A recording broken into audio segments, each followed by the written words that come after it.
आज हम लोग शुरू करने वाले हैं क्लास 10th का प्रोबेबिलिटी। तो सबसे पहले हम लोग पूरी इस प्रोबेबिलिटी को समझने के लिए जितने कॉन्सेप्ट की ज़रूरत है उन सभी कॉन्सेप्ट को डिस्कस करेंगे, ठीक है ना। मान लीजिए जो भी उसमें टर्म आएगा उसका डिफिनीशन क्या होगा, वो टर्म होता क्या है, ठीक है, उसका मेन कॉन्सेप्ट क्या है, प्रोबेबिलिटी को समझने के लिए कॉन्सेप्ट क्या क्या जरूरत पड़ता है, उन सभी चीज़ों को हम डिस्कस करेंगे एक एक करके, ठीक है ना। फिर हम एनसीईआरटी के क्वेश्चन 1 बाय 1 सॉल्व कराएंगे। तो आइए शुरू करते हैं प्रोबेबिलिटी क्लास 10th का। देखिए सबसे हम पहले तो हम ये समझ लेते हैं प्रोबेबिलिटी होता क्या है। प्रोबेबिलिटी होता क्या है, ठीक है ना। यहाँ पर भी आइए, प्रोबेबिलिटी होता क्या। देखिए probability is a concept which numerically measures the degree of certainty of the occurrence of events. देखिए अपने भाषा में समझा रहे हैं हमको, ठीक है ना। देखिए कोई मान लीजिए अब इवेंट्स हो रहा है, ठीक है ना। देखिए डिफिनीशन आपसे कहीं नहीं पूछेगा। पहली बात हमको समझाने के लिए, आपको बेसिक क्लियर कराने के लिए डिफिनीशन यहाँ पर आपको बता रहे जो कि डिफिनीशन आपको एग्जाम में नहीं पूछा जाएगा, इसका कॉन्सेप्ट पूछा जाएगा, इससे क्वेश्चन पूछा जाएगा। देखिए मान लीजिए कोई इवेंट्स हो रहा है, किसी इवेंट्स के होने की संभावना को, ठीक है ना, किसी इवेंट्स की, यहाँ पर लिखिए किसी इवेंट्स की होने की संभावना को, ठीक है ना, संभावना को जब हम न्यूमेरिकली मेजर करते हैं, क्या करते हैं, न्यूमेरिकली मेजर करते हैं, तो उसी कॉन्सेप्ट को प्रोबेबिलिटी कहा जाता है। देखिए कितना सिंपल भाषा में हो गया कि मान लीजिए कोई इवेंट्स की होने की, ठीक है ना, संभावना को, किसी इवेंट्स की होने की संभावना को जो हम न्यूमेरिकली मेजर करते हैं, न्यूमेरिकली क्या करते हैं, मेजर करते हैं, उसी कॉन्सेप्ट को प्रोबेबिलिटी कहते हैं, ठीक है ना।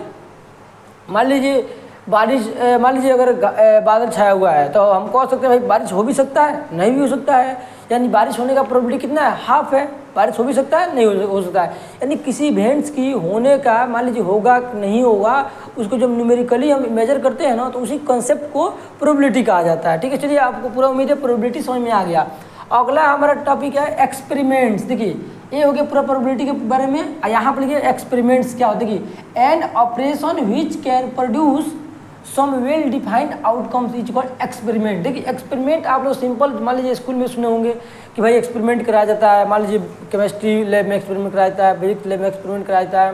एक्सपेरिमेंट एक्चुअल में होता क्या है कि मान लीजिए हम कुछ करते हैं और फिर देखते हैं उससे हमारा आउटकम्स क्या है। एक्सपेरिमेंट में हम लोग कुछ चीज़ों को करते हैं और उससे जो आउटकम्स निकलता है वही हमारे एक्सपेरिमेंट में आता है। अब एक्सपेरिमेंट इसमें प्रोबेबिलिटी में क्या है, हम एक्सपेरिमेंट कर सकते हैं। जैसे मान लीजिए आप सिक्का ले लीजिए, कॉइन्स लेकर मान लीजिए उसको उछाल रहे हैं, कॉइन्स को आप टॉस कर रहे हैं, उछाल रहे हैं, तो उसमें हो सकता है हेड आए या टेल आए, दैट इज कॉल्ड एक्सपेरिमेंट कर रहे हैं आप। मान लीजिए आपके पास वो है डाइस है, डाइस को आप ऐसे थ्रो करेंगे, फेंकेंगे, तो हो सकता है कि 1 से लेकर 6 तक में कोई भी नंबर आ सकता है, 1 आ सकता है, 4, 2, 6, 3 कुछ भी आ सकता है, दैट इज कॉल्ड एक्सपेरिमेंट। तो आपको एक्सपेरिमेंट टर्म समझ में आ गया।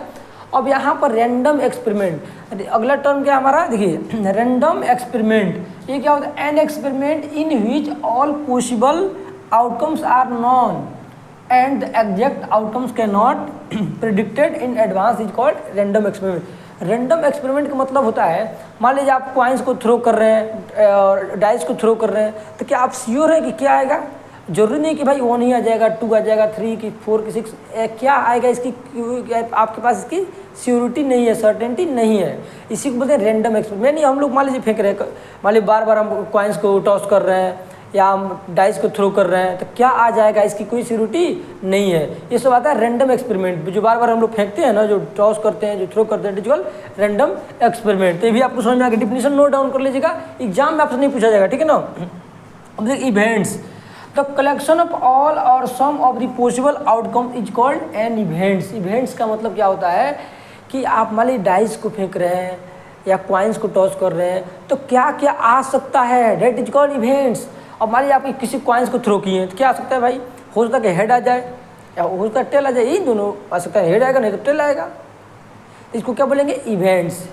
मान लीजिए किसी हम डाइस को थ्रो करेंगे तो 1 आ सकता है, 2, 3, 4, 5, 6, यही सब ना आ सकता है, इसमें से कोई आ सकता है, दैट इज कॉल्ड इवेंट्स। यानी किसी चीज़ को हम लोग थ्रो करते हैं तो जो आता है हमारे सामने निकल कर, दैट इज कॉल्ड इवेंट्स, ठीक है। तो ये इतना डिफिनीशन हो गया, आपको समझ में आ गया होगा, ठीक है ना। ये डिफिनीशन हो गया, आपसे एग्जाम में नहीं पूछा जाएगा, बार बार नहीं बता रहे हैं, बस कॉन्सेप्ट क्लियर कराने के लिए, टर्म बताने के लिए आपको बता दिए, ठीक है ना। प्रोबेबिलिटी ऑफ इसको ऐसे डिनोट करते, देखिए इसे लिखते हैं PE। अगर मान लीजिए कहीं PE लिखा हो, इसका मतलब, इसका अगर पूरा मतलब हम आप बता दें, इसको पढ़ते कैसे हैं, इसको पढ़ते हैं probability of event, probability of event. इसको पढ़ते क्या है, ये आपको डिफिनेशन थोड़े है, डिफिनेशन नहीं है, इसको पढ़ते कैसे हैं, PE ऐसे लिखा रहेगा, प्रोबेबिलिटी ऑफ इवेंट, इसको ऐसे पढ़ते हैं, ठीक है ना। और मान लीजिए आप ई के जगह पर कुछ भी हो सकता है, मान लीजिए आपको प्रोबेबिलिटी हेड का निकालना है कि हेड आने का चांस क्या है, तो P यहाँ पर H डाल दीजिए। मान लीजिए आपका किसी रेड बॉल का निकालना है तो यहाँ पर रेड बॉल, यहाँ पर ई की जगह पर कोई भी कुछ भी हो सकता है, ठीक है ना, कुछ भी हो सकता है। उसके बाद एक और फॉर्मूला आपको पढ़ना है, PE, ठीक है ना, प्लस P नॉट E, ये इसका वैल्यू होता है 1, यानी प्रोबेबिलिटी ऑफ इवेंट, किसी मतलब मान लीजिए प्रोबेबिलिटी होने का और प्रोबेबिलिटी नहीं होने का, दोनों के चांसेस को हम ऐड करते हैं तो हमारा आंसर क्या आता है 1। इसको ऐसे भी लिख सकते हैं, देखिए एक और तरीका बता रहे हैं आपको, PE, ठीक है ना, प्लस PE के ऊपर आपको बार लगा देना है, ऐसे लगा देना है, इक्वल टू 1। इसको पढ़ते हैं नॉट E पढ़ते हैं, क्या पढ़ते हैं, नॉट E। तो आप ऊपर वाले लिखिए, नीचे लिखिए, दोनों सेम होता है। तो आपको एक फॉर्मूला याद रखना है, ठीक है, जो हम लोग जब क्वेश्चन बनाएंगे तो उसमें हम इसका यूज करेंगे, और एक फॉर्मूला इसको भी याद रखना है, ठीक है ना, इसको भी फॉर्मूला को याद रखना है, दोनों सेम चीज़ है। नॉट E को हम लोग ऐसे भी लिख सकते हैं। और मान लीजिए प्रोबेबिलिटी होने का और प्रोबेबिलिटी नहीं होने का जो सम होता है ना, वो 1 होता है। अब बताइए, आपसे ऐसा दे दिया, इसका वैल्यू दे देगा, ठीक है ना, और इसका वैल्यू पूछेगा, तो क्या करेंगे आप, इधर प्लस में इधर माइनस भेज लेंगे। तब इसी से ऐसे भी फॉर्मूला बना सकते हैं ना। देखिए यहाँ पर आगे दिखा रहे हैं आपको, यहाँ से देखिए PE का क्या हो जाएगा फॉर्मूला, यहाँ पर 1 आई प्लस में ना, इधर माइनस भेज दीजिए, तो 1 माइनस P, इसको पढ़ेंगे नॉट E पढ़ेंगे। देखिए यहाँ पर ऊपर बार लगाए ना, तो पढ़ेंगे नॉट E, ठीक है ना, नॉट E। या हमें भी सोचता है इसका वैल्यू निकालना होगा, तो इसको इधर भेज दीजिए, तो यहाँ पर जगह P और नॉट E, इसको क्या पढ़ेंगे not E equal to 1 minus PE। ये भी फॉर्मूला बन गया। यहाँ पर ऊपर बार लगाए हैं, ठीक है ना, इसको पढ़ते हैं नॉट E। तो ये बात एक ही है भाई, फॉर्मूला एक ही है, बस घुमा फिरा को लिख दिया गया और कुछ नहीं किया गया, घुमा फिरा को इसको लिख दिया गया है। इसके अलावा इसमें और एक चीज़ आप जान लीजिए कि श्योर इवेंट्स, एक होता है श्योर इवेंट्स, एक होता है इम्पॉसिबल इवेंट।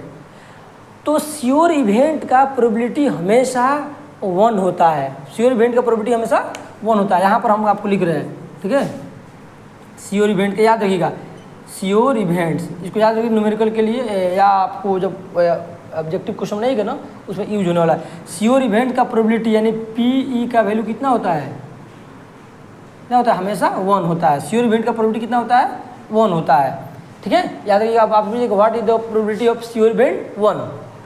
अच्छा, एक होता है इम्पॉसिबल इवेंट, ठीक है ना, इम्पॉसिबल इवेंट का जो प्रोबेबिलिटी होता है वो होता है, ठीक है ना, 0 होता है, ठीक है ना। इसको आप लिखिए, हटा भी सकते हैं, कोई दिक्कत नहीं है, इसको हटा भी सकते हैं, ठीक है ना। देखिए बस एक चीज़ रखिए, श्योर इवेंट का प्रोबेबिलिटी 1, इम्पॉसिबल इवेंट का प्रोबेबिलिटी 0। अब देखिए इसको आप फिर पूछ सकते हैं भाई कि ये होता क्या है, श्योर इवेंट क्या होता है और इम्पॉसिबल इवेंट क्या है। मान लीजिए एक हम बैग ले लें, ठीक है ना, और बैग में रेड कलर का और ब्लू कलर का, रेड और ब्लू कलर का बॉल डाल दें, और हम आपको बोले कि आंख बंद करके और उसमें से आप वाइट कलर का बॉल निकालिए। How is this possible, possible है क्या? बैग में हम रेड और ब्लू बॉल को सिर्फ डाले हैं और हम आपसे बोले बताइए वाइट निकालिए, तो कैसे निकलेगा भाई? कोई जादू से थोड़ी निकाल देंगे, नहीं, जो है वही निकलेगा, जो नहीं वो तो नहीं निकलेगा। तो इसको बोलते हैं इम्पॉसिबल इवेंट, जो होगा ही नहीं। जब उसमें रेड और ब्लू है तो जब हाथ लगाएंगे तो रेड या ब्लू दोनों में से कोई आ सकता है, व्हाइट तो आ नहीं सकता है, that is called impossible event. तो इसका प्रोबेबिलिटी क्या होता है? 0 होता है। एक होता है श्योर इवेंट, मान लीजिए एक बैग है उसमें हम सिर्फ ब्लू बॉल डाल दिए हैं, अब किसी को बोलेंगे बताइए हाथ डालिए और ब्लू बॉल निकालिए, तो पक्का ब्लू ही आएगा भाई। अगर सिर्फ ब्लू बॉल है तो ब्लू ही आएगा ना, ऐसा थोड़ा बोल सकते हैं रेड भी आ सकता है भाई, सिर्फ जब ब्लू है तो ब्लू आ गया। एक आपको एक इवेंट्स बताते हैं इसी पर, आप शोले मूवी देखे होंगे, अमिताभ बच्चन और धर्मेंद्र का मूवी देखे होंगे शोले, उसमें लास्ट वाले सीन में आप देखे होंगे जो अमिताभ बच्चन के पास एक कॉइन्स है जिस पर सिर्फ एक ही मतलब उस पर बनाया हुआ है, देखिएगा उस पर हेड या टेल में से किसी एक ही को बनाया, इवेंट्स को बनाया गया उस पर, ठीक है ना। तो वहीं लास्ट में देखिएगा ना, तो मतलब उसके पास जो कॉइन्स रहता है ना, अमिताभ बच्चन के पास, उनके पास जो कॉइन्स रहता है उस देखिएगा, उस मान लीजिए जब भी ऐसे टॉस कर रहे हैं, उछाल रहे हैं, तो उसमें एक ही बार बार एक ही पॉसिबिलिटी आ रहा है, क्योंकि उसमें दोनों साइड सेम चीज़ रहेगा। अब उस जाकर सीन को देखिएगा थोड़ा, देखिएगा दोनों साइड कॉइन्स के दोनों साइड सेम मतलब समझिए कि कंडीशन है। तो आप जितने बार अगर मान लीजिए आप उसको उछालेंगे, टॉस करेंगे, तो सेम ही चीज़ आएगा कि दोनों साइड सेम ही है, इसको बोलते हैं श्योर इवेंट। जैसे भाई जब दोनों साइड सेम चीज़ है तो आप 10 बार उछालिए तभी वही चीज़ आने वाला है, ठीक है ना। तो वहीं बता रहे हैं श्योर इवेंट, जिसमें फिक्स है कि जो फिक्स होता है उसको श्योर इवेंट, और जो पॉसिबल ही नहीं होता है उसको इम्पॉसिबल इवेंट। इसका वैल्यू 0, इसका वैल्यू 1, इसको आपको याद रखना है, ठीक है ना। बस एक कंसेप्ट हो गया इसमें, टोटल कंसेप्ट इस चैप्टर का यही है, ठीक है ना। इसके अलावा मान लीजिए जब एक कॉइन्स को टॉस करेंगे तो क्या होगा, 2 कॉइन्स को 3 कॉइन्स को टॉस करेंगे तो क्या होगा, जब डाइस को टॉस करेंगे तो क्या होगा, इस सभी चीज़ों को भी हम डिस्कस करेंगे, ठीक है ना। देखिए अब आपको बता रहे हैं जब एक कॉइन को टॉस करेंगे, उछालेंगे तो क्या होगा, आइए देखते हैं। When one coin is toss, मान लीजिए एक कॉइन है उसको टॉस करेंगे, ठीक है ना, तो क्या आ सकता है आपको, हेड आ सकता है, नहीं तो टेल आ सकता है। भाई यही तो आने सर, दोनों में से एक कॉइन्स को टॉस करेंगे तो हेड आ सकता है, नहीं तो टेल आ सकता है, ठीक है ना। अब इसमें आपको ध्यान देना है, ऐसे बोल देगा आपको, ऐसे निकालिए प्रोबेबिलिटी ऑफ हेड, क्या बोल देगा, प्रोबेबिलिटी ऑफ हेड, यानी बोलेगा प्रोबेबिलिटी ऑफ हेड निकालिए। तो हेड कितना है 1, तो ऊपर 1 दे दीजिए, और टोटल कितना है 1 और 2 कितना है 2, तो हो गया प्रोबेबिलिटी ऑफ हेड कितना हो गया 1/2 हो गया, आप हो गया। तो इसको फॉर्मूला हम कैसे लेंगे, प्रोबेबिलिटी ऑफ हेड या प्रोबेबिलिटी का फॉर्मूला पर लिख दीजिएगा आपको बड़ा करने के लिए, probability of event equal to number of favourable outcomes upon total number of outcome.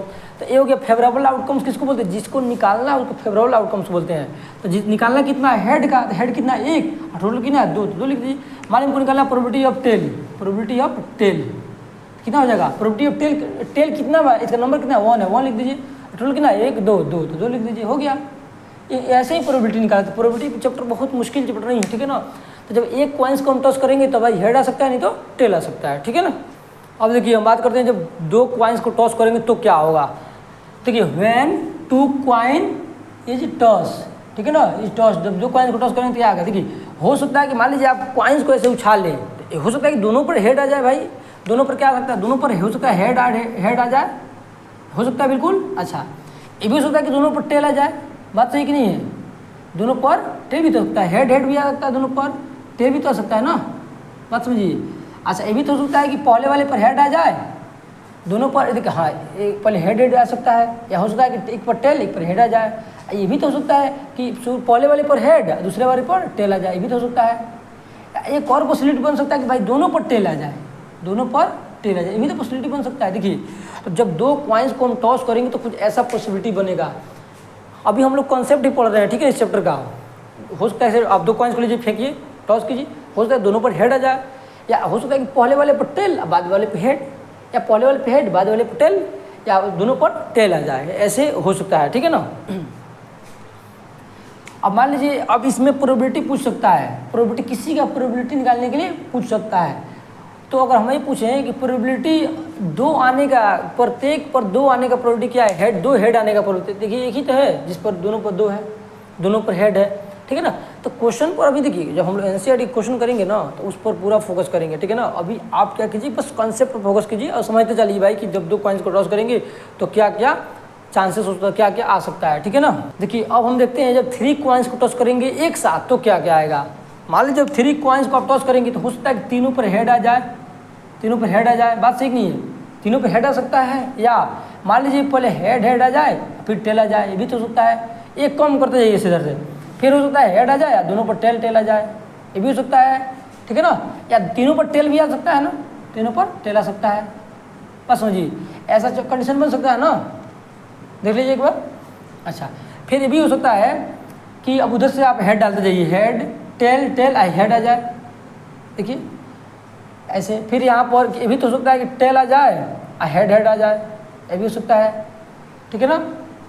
या हेड टेल हेड आ सकता है, ठीक है, या टेल हेड टेल आ सकता है, इतना पॉसिबिलिटी हो सकता है, ठीक है ना, इतना पॉसिबिलिटी हो सकता है, इतना सारा आने का। तो आपको याद रखना पड़ेगा भाई कि जब हम 3 कॉइन्स को टॉस करेंगे तो ये सब आ सकता है, ऐसे ये सब, इसको बोलते हैं पॉसिबल आउटकम। ये टोटल पॉसिबल आउटकम इतना, इसको इसी को तो बोलते हैं पॉसिबल आउटकम्स ना।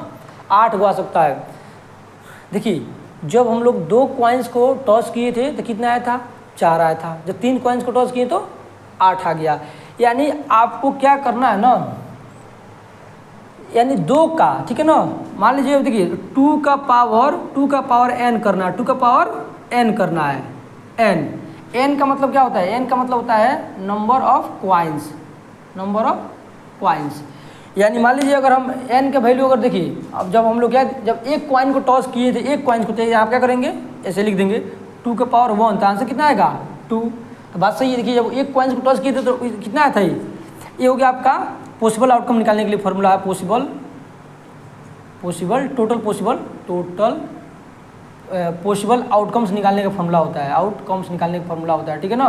टोटल पॉसिबल आउटकम्स निकालने का फॉर्मूला होता है 2 के पावर n मतलब नंबर ऑफ कॉइन्स।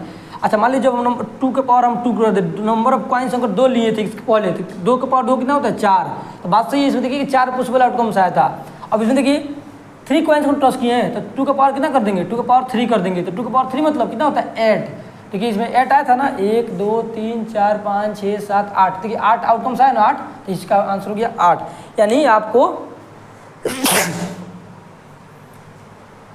आपको अगर total number of possible outcomes निकालने का फॉर्मूला पूछा है तो वो होता है 2 के पावर n का मतलब होता है नंबर ऑफ कॉइन्स। n का जब नंबर ऑफ कॉइन्स, मान लीजिए आप 10 कॉइन्स को टॉस कर रहे हैं तो n की जगह 10 रख दीजिए, 2 के पावर 10 कर दीजिए। अगर 5 कॉइन्स को टॉस कर रहे हैं तो n की जगह 5 रख दीजिए। तो ऐसे आप पॉसिबल आउटकम्स निकाल सकते हैं, ठीक है ना, ये फॉर्मूला यूज करके।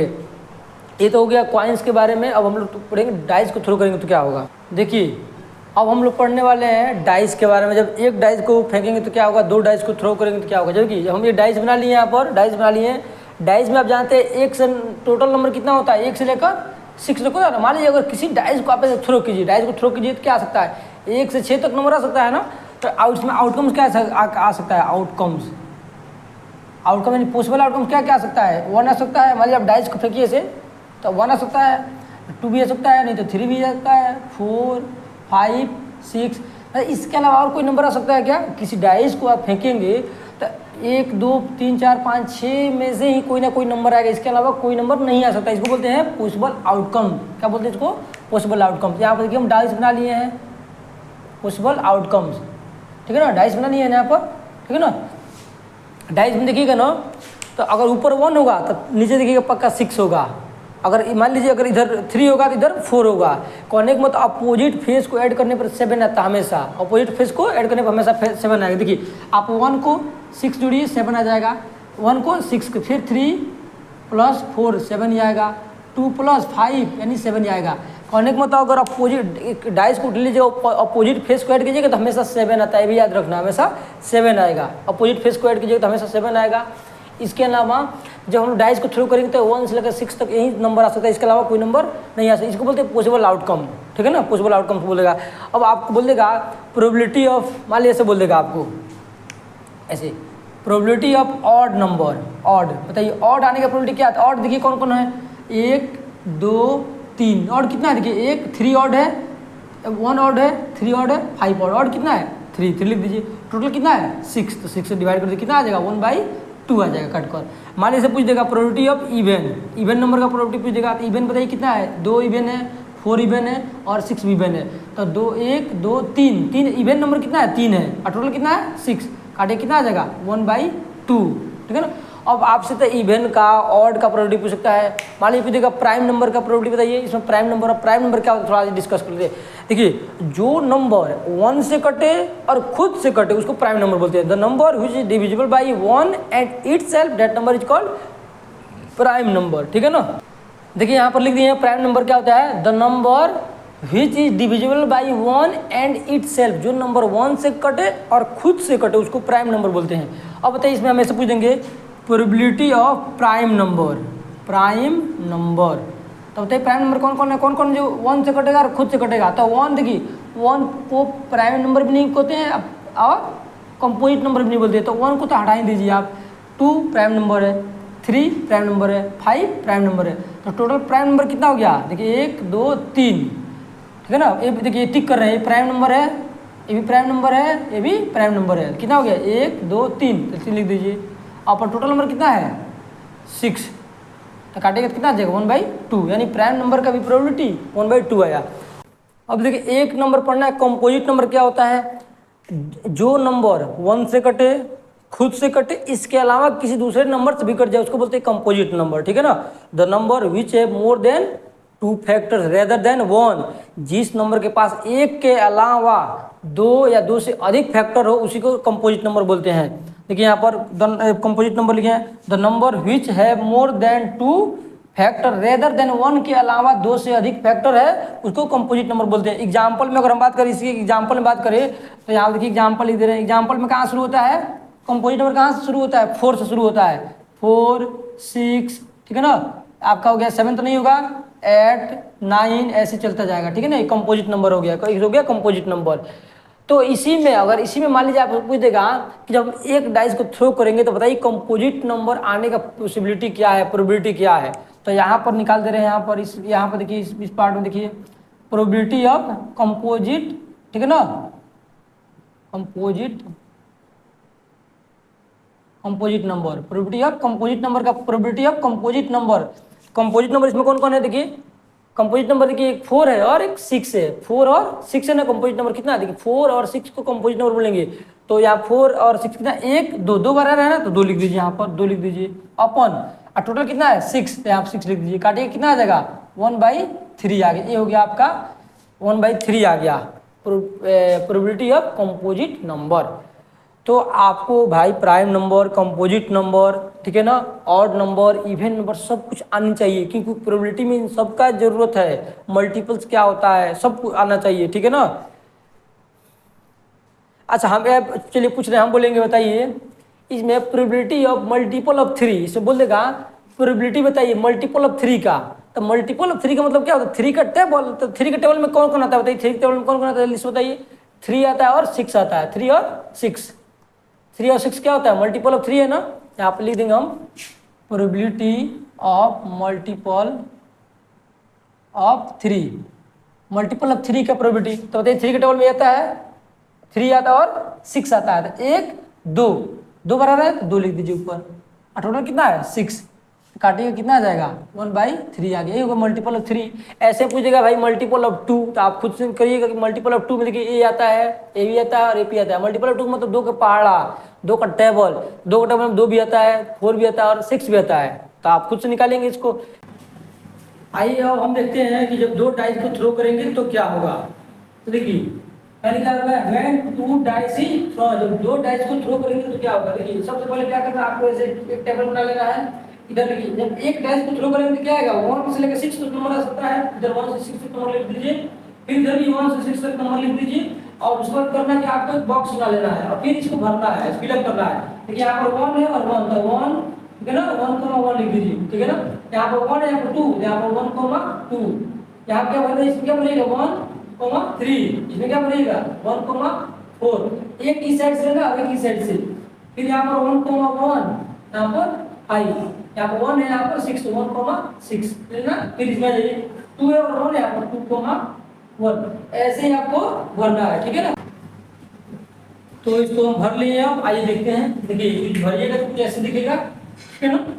चलिए अब यहाँ पर आप इसको काउंट कीजिएगा, इसको पूरे काउंट कीजिएगा। देखिए 6 बॉक्स इस लाइन में और 6 बॉक्स इस लाइन में, काउंट कितना है 36, total number of possible outcome, total number, ठीक है, कितना हो जाएगा 36 हो जाएगा, कितना हो जाएगा 36 आपका हो गया, total number of possible outcome कितना हो गया 36 हो गया। जब 2 डाइस को थ्रो करेंगे तो total number of possible outcome कितना निकलेगा हमारा 36 निकलेगा। अब समझ लीजिए जब भी क्वेश्चन आएगा ना, जब 2 डाइस को थ्रो करने वाला, तो आपको क्या करना है, इस टेबल को बार बार लिखना पड़ेगा, बनाना पड़ेगा क्वेश्चन सॉल्व करने के, नहीं तो आपको फिर कॉमन सेंस का यूज करना पड़ेगा। कॉमन सेंस कहने का मतलब ये है कि जब इस चार्ट से रिलेटेड, इस टेबल से रिलेटेड जब क्वेश्चन आए तो आप मन में आपको सोचना है भाई इसका टेबल ऐसे बन रहा होगा तो ऐसे टेबल बन रहा होगा, ठीक है ना। पूरा सोचना है मन में कि यहाँ 2 2 आ रहा होगा, यहाँ पर 3 3, यहाँ 4 4, पूरा यहाँ देखिए इसी दिखिएगा, यहाँ पर 1 1 2 2 3 3 4 4 5 5 और 6 6, देखिए इस लाइन देखिए पूरा सेम सेम आ रहा है। तो आप इसको बोलते हैं डबलेट बोलते हैं, ड्यूबलेट बोलते हैं, ठीक है ना, या डबलेट बोलते हैं कि दोनों को सेम सेम आता है। इससे क्वेश्चन कई सारा क्वेश्चन बन सकता है। आपसे बोलेगा कि प्रोबेबिलिटी या ऐसे नंबर का प्रोबेबिलिटी निकालिए जो 2 का मल्टीपल हो। देखिए 2 का मल्टीपल ये क्या है, जो 2 का मल्टीपल है, दोनों पर 2 का मल्टीपल हो, ठीक है ना, एक ही दोनों पर 2 का मल्टीपल है, ठीक है, यहाँ पे दोनों का 2 का मल्टीपल है, दोनों का 2 का मल्टीपल है, ये बोलेगा कि मल्टीपल ऑफ 2 and 3 है, निकालिए। तो 2 3 का मल्टीपल यहाँ पे देखिए 2 और 3 का मल्टीपल, ठीक है ना, यहाँ देखिए 2 3 का मल्टीपल मिल जाएगा, यहाँ पर 3 का मल्टीपल मिल जाएगा, यहाँ मिल जाएगा। तो ऐसे इस चार्ट से रिलेटेड बहुत सारे क्वेश्चन को आप मिल जाएगा। जब हम एनसीईआरटी सोल्यूशन करेंगे एनसीईआरटी एक्सरसाइज, तो वहाँ पर क्वेश्चन इससे रिलेटेड हम करेंगे, ठीक है ना। अभी आप समझ लीजिए जो ब्लू डाइस को देखेंगे तो नंबर ऑफ क्वेश्चन आपका 36 हो जाएगा और कुछ ऐसे आपको डायग्राम बनाना है, ठीक है।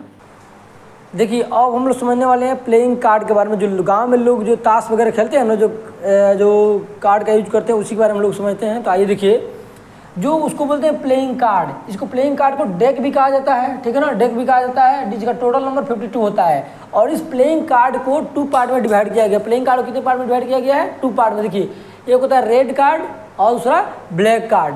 तो रेड कितना होगा? 26, ये भी 26, यानी टोटल 52 है, तो आधा आधा हो जाएगा, ठीक है ना। और फिर रेड कार्ड को 2 पार्ट में डिवाइड किया गया है, हार्ट्स और डायमंड, हार्ट्स और डायमंड। जब ये टोटल 26 है तो ये भी 13 होगा और ये भी 13 ही होगा।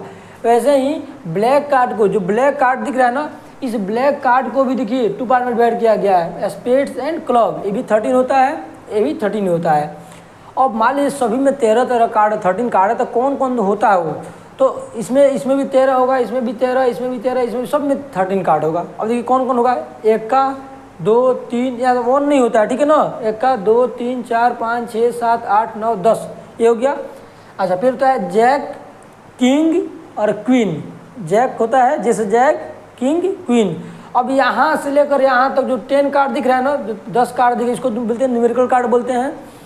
अच्छा इसको बोलते हैं फेस कार्ड। इसको क्या बोलते हैं? Face card. इसको क्या बोलेंगे? Face card. अब आपको खुद सोचना है, यहाँ पे हार्ट में कितने फेस कार्ड है? 3। तो ऐसे इसमें भी 3 फेस कार्ड होगा, इसमें भी 3 फेस कार्ड होगा और इसमें भी 3 फेस कार्ड होगा। तो टोटल फेस कार्ड कितना हो जाएगा? देखिए इसमें भी 3, इसमें भी 3, इसमें भी 3, इसमें भी 3। टोटल फेस कार्ड कितना हो जाएगा? 12 हो जाएगा। टोटल फेस कार्ड कितना हो जाएगा? 12 फेस कार्ड हो जाएगा आपका, ठीक है ना। तो ये आपको हर तरीके से याद रखना है। ये हो गया टोटल कॉन्सेप्ट, यानी समझ लीजिए प्रोबेबिलिटी का टोटल कॉन्सेप्ट हम पढ़ चुके हैं, ठीक है ना। अब हम लोग इससे जो भी एनसीईआरटी का जो भी क्वेश्चन है, ठीक है ना, एक्सरसाइज का, वो हम लोग टोटल कवर करेंगे, ठीक है, इसकी जस्ट बाद। तो तब तक आप इसको कॉन्सेप्ट को क्लियर रखिए, ठीक है।